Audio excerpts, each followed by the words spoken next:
नमस्ते सर्वांना, जय शिवराय. आपण आहोत राजनी गावात. अत्यंत वाईट आणि दुर्दैवी घटना घडली.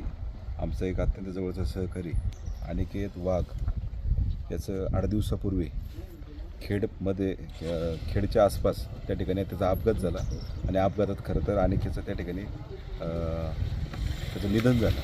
त्याच्यासोबतचा त्याचा एक सहकारी धनेश, तो आजही गंभीररित्या जखमी आहे. तो मनसरला सिद्धी हॉस्पिटल त्या ठिकाणी तो ॲडमिट आहे. त्या ठिकाणी त्याचे उपचार चालू आहे. खरं तर अनिकेतचं असं अचानकपणे जाणं हे खरं तर सगळा मित्रपरिवार असेल, राजनीगाव असेल, सगळा परिसर असेल. कारण अनिकेत हा सगळ्या मित्रांमध्ये एक जीवाभावाचा सहकारी त्या ठिकाणी होता. एक चांगला हार होणारी तरुण, एक कुटुंबाची प्रगती करत असताना निर्व्यसनी तरुण, एक आदर्शवादी तरुण, जो चाकणच्या कंपनीमध्ये त्या ठिकाणी कामाला जायचा.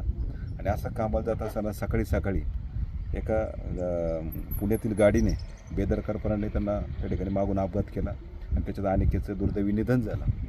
तर अनिकेतला मी आपल्या सगळ्या मित्रपरिवाराच्या वतीने श्रद्धांजली व्यक्त करत असताना सगळ्या शिवजन्मभूमीच्या वतीने भावपूर्ण श्रद्धांजली व्यक्त करतो.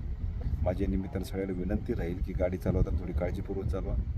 आपल्या एखाद्या चुकीमुळं, आपल्या एखाद्या घटनेमुळे एखादं कुटुंब उद्ध्वस्त होऊ शकतं. आम्ही रोज वारंवार हे विनंती करतो. मगाशी पण मी लग्नात ती विनंती केली.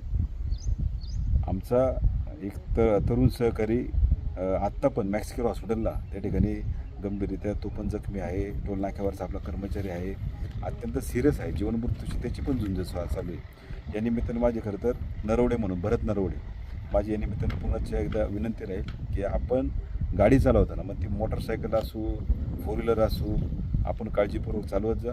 अनिकेतसारखा एक सहकारी जाणं ही फार दुर्दैवी आणि मनाला वेदना देणारी घटना आहे.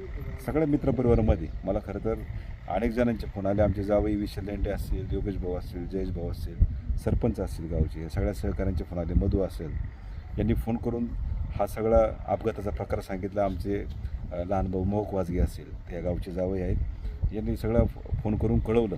परंतु आज किती जरी आपण मदत केली किंवा काही जरी आधार जरी दिला, परंतु याच्यापेक्षा अनिकेत खरं तर परत येणार नाही. हे फार वाईट आहे. अनिकेत आपल्यात असं, कारण मी अनिकेतला बऱ्याच वेळा भेटलो होतो. आमच्या विषयाच्या माध्यमातून त्याचं लग्नात असेल, अनेक कार्यामध्ये भेटलो. अत्यंत चांगला तरुण सहकारी खरं तर आपण गमावला आहे. मी पुन्हा एकदा आपल्या सगळ्यांच्या वतीने भावपूर्ण श्रद्धांजली व्यक्त करतो.